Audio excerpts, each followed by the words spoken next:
나 내 하나님 여호와는 질투하는 하나님인즉 나를 미워하는 자의 죄를 갚되 아버지로부터 아들에게로 3, 4대까지 이르게 하거니와 나를 사랑하고 내 계명을 지키는 자에게는 1000대까지 은혜를 베푸느니라. 출애굽기 20장 5절 말씀. 새벽의 기도자 여러분, 주님을 만나는 하늘의 행복이 날마다 새롭기를 소망합니다. 하나님은 우리에게 말씀하시는 하나님이고 우리는 이 말씀을 통하여 하나님의 영광의 음성을 기억해냅니다. 오늘 우리가 읽어갈 하나님의 말씀은 출애굽기 34장 1절로부터 17절까지의 말씀이며 이제 금송아지 사건의 회복단락으로 들어옵니다. 어제 말씀에 대한 이 금송아지 사건의 중요한 메시지를 간략하지만 중요한 메시지를 나누었습니다. 메시지를 잘 기억하셔야 됩니다. 이 안에서 우리는 십자가 예수를 만나고요. 이 안에서 우리는 교회가 어떻게 죄 문제를 처리하고 해야 하는지 뿐 아니라 내가 하나님 앞에 어떻게 죄를 씻어내는 경건의 삶에 이룰 수 있는지에 대한 지혜를 이렇게 만나게 됩니다. 이제 오늘 말씀 안에서 우리는 완전한 언약 회복에 대한 하나님의 말씀을 듣습니다. 그 소중한 이 언약의 말씀은 첫째는 돌판이 수여되는 것과 그 다음에 이제 언약이 갱신되는 장면입니다. 그 말씀의 의미를 이제 살펴보려고 합니다. 지금 금송아지 사건으로 하나님과의 관계가 깨어진 하나님의 백성을 대신해서 대표해서 모세가 하나님 앞에 자기 목숨을 걸고 하나님이 자기에게 베풀어 주신 은혜를 기초로 해서 하나님이 내게 은혜를 베푸시고 하나님이 나를 아신다면 하나님 범죄한 이스라엘 백성에게도 동일한 은혜의 회복이 있길 원합니다 하고 탄원하는 겁니다. 자기 목숨을 걸고 그 씨름 하나님의 언약의 기초에서 하나님의 은혜를 구하고 있는 중보 기도를 잘 모세를 통하여서 배우시며 그 안에서 예수님을 만나시고 그 안에서 예수님이 하신 말씀들을 풍성 기억하시고 우리도 이 죄의 지배 아래 살아가며 내 개인적으로도 또는 가정이나 교회나 이웃을 향한 죄의 고통받는 현장을 내가 어떻게 끌어안고 살 것인지 여러분의 기도가 얼마나 소중한 의미를 가지고 있는지를 확인할 수 있기를 바랍니다. 하나님은 이제 모세의 중보 기도를 통하여서 언약을 새롭게 맺고 이 언약을 새롭게 맺는 과정 안에서 우리는 비로소 성막의 두 번째 우리가 보기엔 지루한 내용처럼 보여지지만 새로운 성막이 이제 이루어지는 장면으로까지 나아가게 됩니다. 그래서 지루한 두 개의 반복이 아니고 하나님이 자기 백성과 함께 거하시기 위하여 범죄한 이스라엘 백성들과 함께 하려는 하나님의 뜻이 그들의 하나님의 말씀 언약에 서지 못한 금송아지 사건으로 깨어졌을 때 다시 절절하게 다시 하나님의 자기 백성과 함께 거하시려는 성막 건설의 말씀을 다시 듣습니다. 여러분도 그 감격을 가지고 이제 후반부 말씀을 읽어 가셔야 의미를 알게 됩니다. 이제 언약이 회복된 장면들을 하나님께서 어떻게 지시하시는 거니 준비를 하게 합니다. 먼저는 하나님께서 돌판에 언약을 친히 새겨서 모세에게 안겨줬지만 이제 모세는 하나님의 백성의 대표자로서 이제는 하나님의 백성의 입장에서 돌판을 새로 준비하는 겁니다. 언약을 받을 준비를 하는 거예요. 금송아지 다시 말하면 내가 생각대로 사는 게 아니고 하나님이 뭐라고 말씀하시는지에 대한 하나님의 말씀을 듣고자 하는 언약 관계 속에서 이제 돌판을 준비해서 하나님 앞으로 올라오라는 거지요. 그 하나님 앞으로 올라가는 그 이전의 과정을 기억하십시오. 어떻게 이 언약이 회복되는가? 언약이 깨졌다는 사실을 분명히 하고 잊지 마십시오. 언약이 깨졌습니다. 더 이상 하나님의 백성이 아닙니다. 모세가 돌비를 깨뜨렸습니다. 우상 숭배자들에게 우상 숭배를 다 갈아 없애서 자취를 없앨 뿐 아니라 청산했습니다. 그것을 갈아 마시게 함으로써 죄를 기억나게 했습니다. 그 안에서 주동자들을 처벌합니다. 3,000명을 처벌합니다. 그리고 하나님께 눈물로 기도하는 겁니다. 그 과정을 통하여 지금 새로운 갱신이 이루어졌다는 거 잊지 마십시오. 그게 십자가의 의미, 심판과 자비가 있는 의미고, 그것이 우리가 하나님을 만날 때 우리가 왜 하나님을 만홀히 여기며 사느냐, 이런 절차를 무시하고 있기 때문에 그렇습니다. 내가 범죄하면 범죄의 대가를 치를 각오를 하고 계셔야 됩니다. 그건 하나님이 주시는 것이기도 하지만 죄가 우리에게 범죄를 통하여 사망의 고통과 아픔을 안겨줄 때 우리가 몸부림을 하는 거지요. 그래서 징계는 누구나 다 받는 겁니다. 징계가 감사한 것은 회복의 기회이기 때문에 그렇습니다.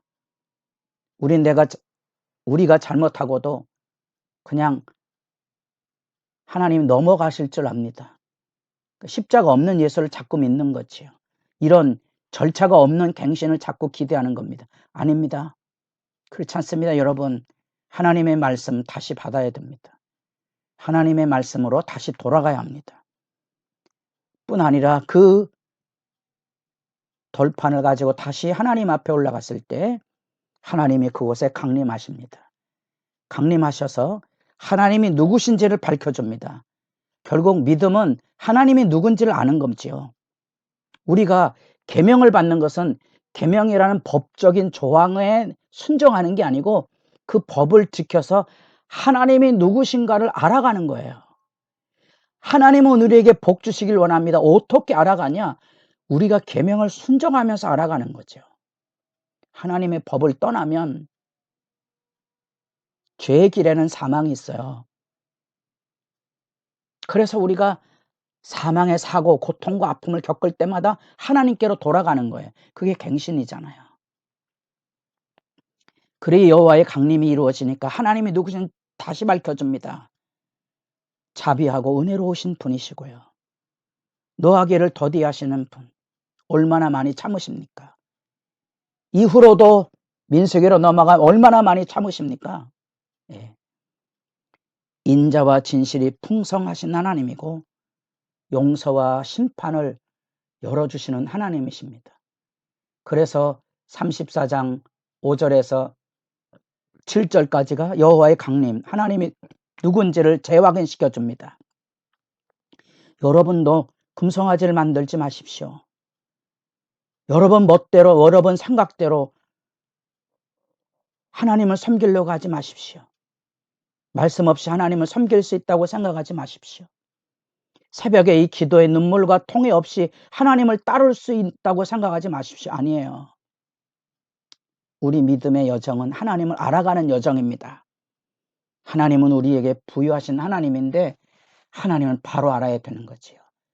여호와라 여호와라, 자비롭고 은혜롭고 노하기를 더디하고 인자와 진실이 많은 하나님이라.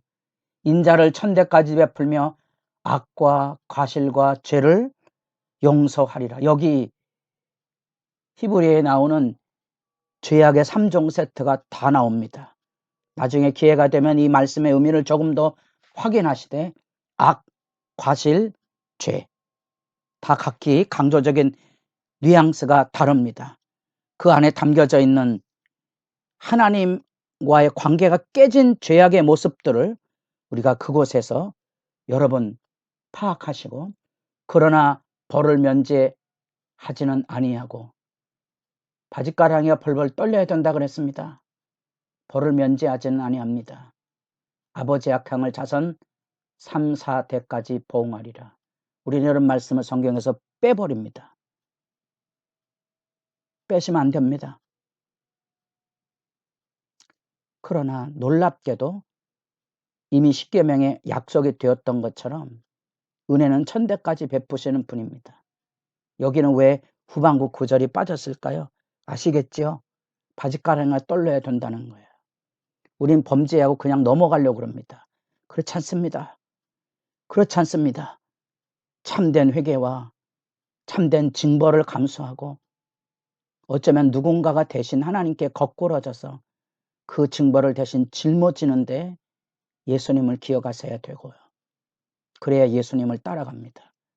그리고 모세가 그 앞에서 용서를 다시 구하고 회복의 기회를 열어가게 되죠. 그리고 이제 10절부터 다시 언약이 세워집니다. 언약이 세워지면서 하나님이 언약 백성으로서의 도리를 두 가지 주제 얘기합니다. 가나안 족속들을 추방하라는 거죠. 금송아지를 섬기던 세상 풍속에 조심하라는 거예요. 왜냐하면 이게 올무가 됩니다. 올무가 돼서 하나님의 백성을 세상 백성처럼 만듭니다. 금송아지 사건을 기억하셔야 됩니다. 이 사건은 나중에 가나안 땅에 들어가서도 가드와 가사, 아스돗에 이전한 것은 약간 남았다 그랬죠. 그 약간 남은 데가 결국 가시죠. 그게 블레셋이고요. 그 남겨뒀던 가드 안에서 골리앗이 올라오잖아요. 올무를 조심하셔야 돼요. 심판에 대한 얘기를 하고 있는 겁니다. 잔혹한 것에 대한 얘기를 하고 있는 게 아닙니다. 창세기 15장 16절에 하나님께서 400년간 참으셨어요. 그 정복이 아니고요. 심판이에요. 또 하나 우상 숭배의 철저한 근절을 말씀합니다. 엄중을 경고합니다. 왜냐하면 금송아지 사건 속에서 그들이 배운데 질투의 하나님의 이름을 다시 들려주십니다. 이 질투는 바로 독점적인 하나님의 사랑을 이야기합니다. 하나님의 백성이 우상 숭배하는 다시 금송아지 섬기는 것으로 가게 하지 않으려는 하나님의 놀라운 사랑의 얘기입니다. 우리말 뉘앙스에서 질투란 말을 생각하지 마십시오. 성경의 질투라는 의미가 뭘 가지고 있는지 그 길로 가면 멸망합니다. 눈물 나는 사랑을 말합니다. 여러분, 하나님의 심판에서 자비로 옮겨가는 새로운 회복의 안에 하나님이 다시 말씀을 들려줍니다. 언약의 증표입니다. 하나님이 누군가를 알아야 합니다. 뿐 아니라 하나님의 백성으로서 이것을 기억하셔야 됩니다. 올무에 떨어지지 마십시오. 하나님의 백성은 세상 백성과 완전히 달라야 합니다. 분명히 죄의 고리를 끊어야 하고 질투하는 하나님 앞에 음란의 신을 섬기지 않도록 조심하셔야 합니다. 여러분의 기도가 하나님 앞에 드려지기를 원하고 바짓가랑이가 떨리는 진정한 두려움과 참회와 놀랍게 우리를 안아주시는 하나님의 사랑으로 여러분의 기도가 열려지기를 바랍니다.